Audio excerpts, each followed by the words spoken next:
a carta de Tiago, capítulo 1, versículo 1. E em reverência à palavra de Deus, eu peço para que a congregação se coloque em pé. Tiago, servo de Deus e do Senhor Jesus Cristo, às 12 tribos dispersa entre as nações. Saudações. Amém? Uma introdução com apresentação, destinação e saudação. A epístola, a carta de Tiago, ela estimula, fomenta um viver cristão prático, de ação, de praticidade, exortando os cristãos em toda a parte a permanecerem fiéis aos ensinamentos e às práticas da fé. A carta de Tiago é uma literatura com uma característica judaica bem marcante no Novo Testamento.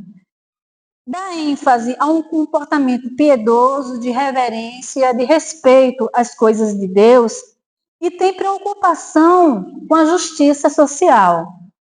A carta de Tiago também tem uma semelhança marcante com os ensinamentos do Senhor Jesus, especificamente os ensinamentos do Sermão do Monte, no conhecido Sermão do Monte, onde também Jesus exorta a uma fé prática, a colocar a fé, os ensinamentos em ação. Tiago, ele apresenta na sua carta uma profunda preocupação com os resultados práticos da fé cristã. Para alguns, pode até parecer que Tiago, ele se opõe ao apóstolo Paulo, que apresenta com ênfase a salvação pela fé. O que de fato é, a salvação é pela fé. Contudo, a posição de Tiago não é um ataque, uma oposição ao apóstolo Paulo, nem a salvação pela fé. A carta de Tiago, os seus ensinamentos, é um protesto contra a hipocrisia. A carta de Tiago é um protesto contra a falsa religião. Aquela religiosidade de aparência, retórica. Tiago quer que o mundo saiba que a fé é uma força transformadora. A salvação pela fé, que é a ênfase do apóstolo Paulo, resulta em um viver santo, prático, que é a ênfase de Tiago. Tiago não contradiz, não refuta, não se opõe a Paulo. Tiago complementa Paulo. E é sobre isso que, com a graça de Deus, permissão de Deus, nós iremos discorrer nos próximos domingos. E nesta introdução, a primeira coisa que a gente vê é a apresentação. Isso está na parte A do versículo 1, quando ele diz: Tiago, servo de Deus e do Senhor Jesus Cristo. Mas a pergunta que fica: quem é esse Tiago? Porque há vários homens importantes no Novo Testamento que se chamam Tiago. 2 eram discípulos do Senhor Jesus. Tiago, irmão de João, e Tiago, filho de Alfeu, chamado de Tiago o menor, provavelmente por ser mais jovem. Mas também tem Tiago, pai de Judas, não Iscariotes, mas um outro discípulo de Jesus também chamado Judas, que tinha por pai Tiago. Isso a gente pode conferir lá no Evangelho escrito por Lucas, no capítulo 6, dos versos 12 ao 16, que está aí na projeção, que diz: num daqueles dias, Jesus saiu para o monte a fim de orar e passou a noite orando a Deus. Versículo 13. Ao amanhecer, chamou seus discípulos e escolheu 12 deles, a quem também designou apóstolos. Versículo 14. Simão, a quem deu o nome de Pedro, seu irmão André, Tiago, João, esses eram irmãos. Filipe e Bartolomeu. Versículo 15. Mateus, Tomé, Tiago, filho de Alfeu, Simão, chamado Zelote. Versículo 16. Judas, filho de Tiago, e Judas Iscariotes, que veio a ser o traidor. Então aí, só nessa passagem dos versos 12 ao 16 do evangelho escrito pelo médico Lucas, no capítulo 6, nós vemos 3 Tiagos, 2 discípulos e um Tiago que era pai de um outro discípulo por nome Judas. Mas os estudiosos, eles convergem para o escritor desta carta, que nós vamos começar a estudar, ser Tiago, o irmão do Senhor Jesus. E em Mateus, no capítulo 13, versículo 55, está escrito: não é este o filho do carpinteiro? O nome de sua mãe não é Maria? E não são seus irmãos Tiago, José, Simão e Judas? Então a gente vê aí que Jesus tinha um irmão por nome Tiago, que só se tornou um seguidor do Senhor Jesus após a sua morte e ressurreição. Durante a vida de Jesus, Tiago não reconhecia, não via o seu irmão Jesus como sendo o enviado, o Messias. Mas a fé de Tiago, embora um tanto tardia, o colocou num lugar de proeminência entre os cristãos primitivos, na igreja primitiva. É possível que quando o apóstolo Pedro deixou a Palestina, Tiago tenha assumido o lugar de liderança da igreja em Jerusalém. Lá em Atos, capítulo 12, versículo 17, está aí na projeção, você pode acompanhar, diz que mais ele, se referindo a Pedro, fazendo-lhes sinal para que se calassem, descreveu como o Senhor o havia tirado da prisão e disse: contem isso a Tiago e aos irmãos. Então saiu e foi para outro lugar. Só para a gente entender o contexto aqui dessa passagem. Nessa passagem aqui, Pedro tinha sido preso por Herodes, mas ele foi libertado milagrosamente.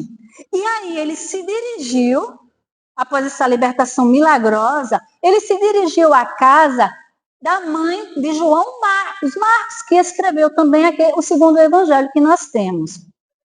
E ali estava reunido um pequeno grupo de cristãos orando, inclusive pela vida de Pedro, que estava preso. E quando Pedro chega, provavelmente ofegante ali na casa, à porta, né? E vão recebê-lo, e ele pede, e começa aquela surpresa, e as pessoas começam a falar alto, e ele pede para falar baixo. Aí ele diz: olha, contem isso a Tiago e aos irmãos. Porque ele descreveu para as pessoas, para aqueles irmãos ali, como ele tinha sido libertado. A forma milagrosa que Deus o libertou.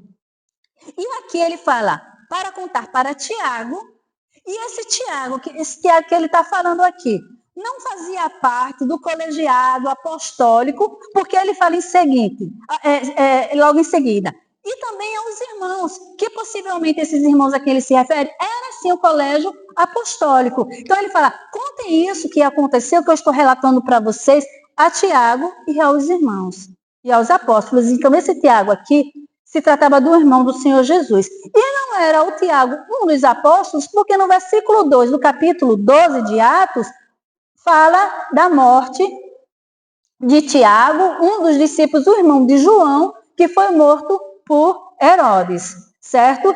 Então, assim, e em Atos 15, aí a gente vê mais uma evidência, mais uma prova que se tratava do irmão do Senhor Jesus, porque logo em seguida, no capítulo 15 de Atos, o primeiro concílio da igreja cristã que aconteceu em Jerusalém foi presidido por Tiago, o irmão do Senhor Jesus. E em Gálatas, no capítulo 1, versículo 19, o apóstolo Paulo, ele diz, após 3 anos da sua conversão, ele diz assim, não vi nenhum dos outros apóstolos, a não ser Tiago, irmão do Senhor Jesus. Então, o apóstolo Paulo, 3 anos após a sua conversão, ele viu Tiago e se refere a Tiago como irmão do Senhor Jesus. Em Gálatas, capítulo 2, versículo 9, o apóstolo continua falando do irmão do Senhor Jesus, Tiago. Ele fala, ele o caracteriza como um dos pilares, uma das colunas da igreja. Ele fala em Gálatas capítulo 2, versículo 9. Reconhecendo a graça que me fora concedida, Tiago, Pedro e João, tidos como colunas, estenderam a mão direita a mim e a Barnabé em sinal de comunhão. Olha só, Tiago, o irmão do Senhor Jesus, é colocado como um dos pilares, uma das colunas ao lado de Pedro e de João. Então, Tiago, irmão do Senhor Jesus, e um líder da igreja, ele faz uma apresentação que nós vimos inicialmente, que evidencia humildade, simplicidade e sujeição. A partir do versículo 1 do capítulo 1, ele diz, Tiago, servo de Deus e do Senhor Jesus. Gente, Tiago, ele não ostenta a posição de liderança que ele ocupava em Jerusalém. Tiago não ostenta o grau de parentesco, mas de familiaridade que ele tinha com Jesus, de ser irmão de sangue de Jesus, ainda que meu irmão. Ele se apresenta como servo. Literalmente, a palavra servo é escravo. Se colocar na posição de servo, de escravo, é declarar que a vontade do seu Senhor é a sua. Se colocar na posição de servo, de escravo, é declarar que não se tem vida própria, mas a sua vida depende do seu Senhor. É concordar com o que o apóstolo Paulo disse em Filipenses, na carta aos Filipenses, no capítulo 1, versículo 21. Porque para mim o viver é Cristo. Em Gálatas, capítulo 2, versículo 20. Vivo não mais eu, mas Cristo vive em mim. Então, Tiago se colocava na posição de servo. A sua vontade era a vontade do seu Senhor. A sua vida não era sua, estava na dependência da vida do seu Senhor. Tiago vivia isso que o apóstolo Paulo dizia. Para mim, o viver é Cristo. Vivo não mais eu, mas Cristo vive em mim. Aprendemos com Tiago, um grande líder da igreja, irmão do Senhor Jesus, acerca de humildade e sujeição. E quantas vezes nós ostentamos status, posição, nós ostentamos cargos e o orgulho toma conta do nosso coração, o orgulho toma conta do nosso discurso, abrimos a boca para falar em alto e bom som, tocando trombeta, acerca do que nós somos, dos cargos que ocupamos, das habilidades que temos. Eu gosto de uma frase de um filósofo chamado Luiz Felipe Pondé. Ele diz que toda virtude é silenciosa. Como essa frase, para mim, é profunda, é marcante. Toda virtude é silenciosa. Virtude é a disposição para fazer o bem. Virtude é a qualidade positiva de um indivíduo. Toda virtude é silenciosa, porque a partir do momento que a gente começa a declarar as nossas boas qualidades, as nossas virtudes, deixa de ser virtude. Então, a humildade e a simplicidade, que é virtude, é silenciosa. Tiago, ele não se apresenta líder da igreja em Jerusalém, irmão do Senhor Jesus, não. Servo de Deus e do Senhor Jesus. Toda virtude é silenciosa. Não devemos nos orgulhar da nossa humildade. Além da humildade de Tiago, na apresentação, nós podemos destacar o seu reconhecimento à divindade de Jesus. É interessante que ele chama Jesus de Senhor, servo de Deus e do Senhor Jesus. Todos aqui, todos nós, reconhecemos Jesus como Salvador.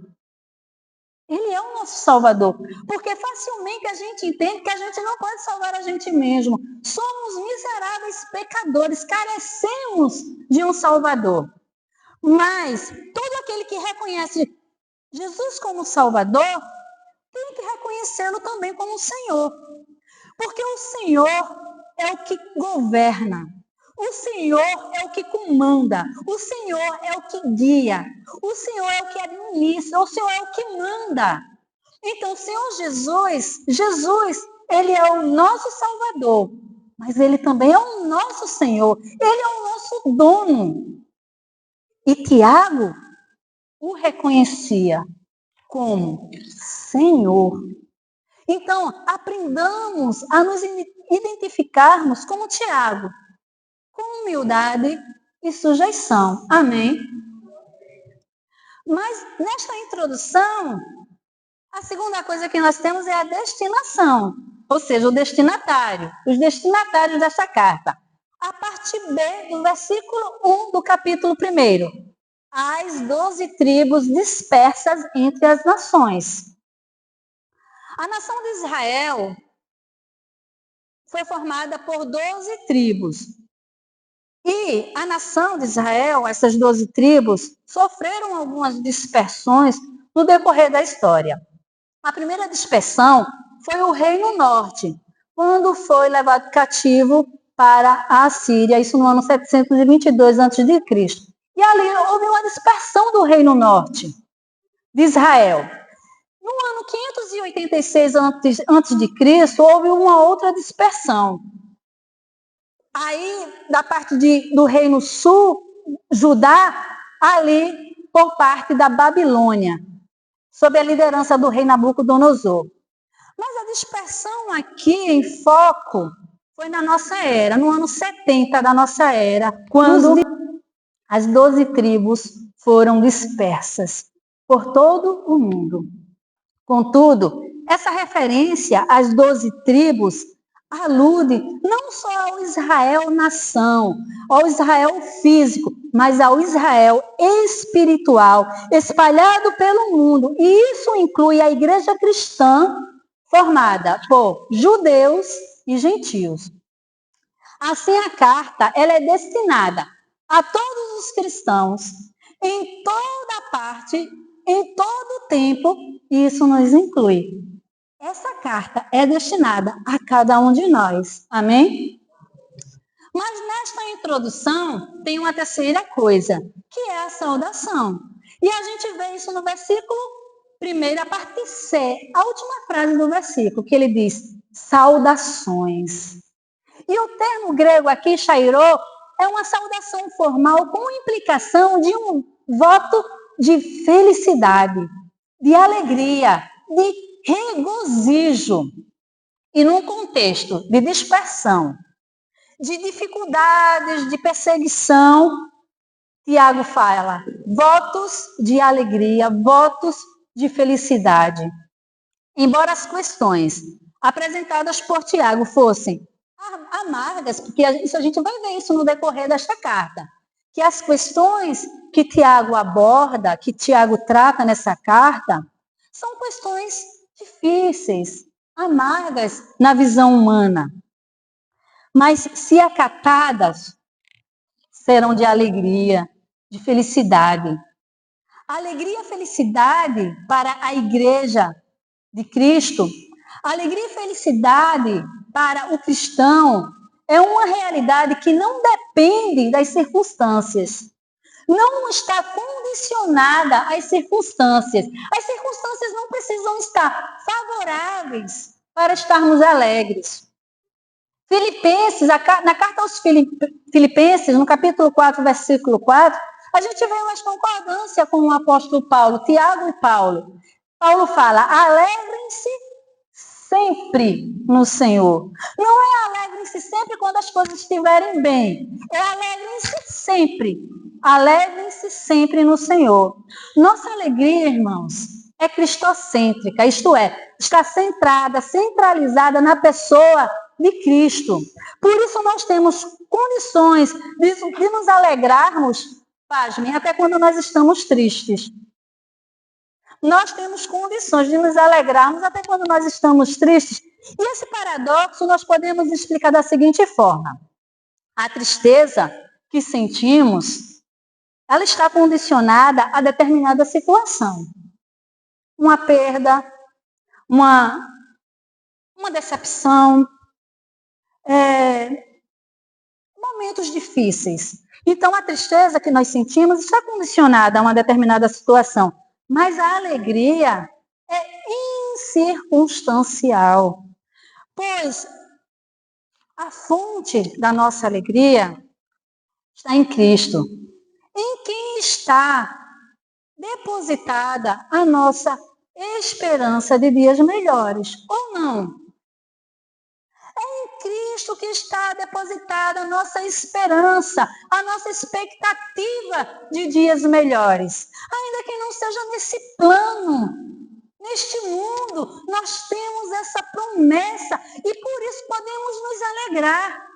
Sempre, em toda e qualquer circunstância, como está escrito na carta aos Romanos, no capítulo 8, versículo 18, porque para mim tenho por certo que as aflições deste tempo presente não são para comparar com a glória que em nós há de ser revelada.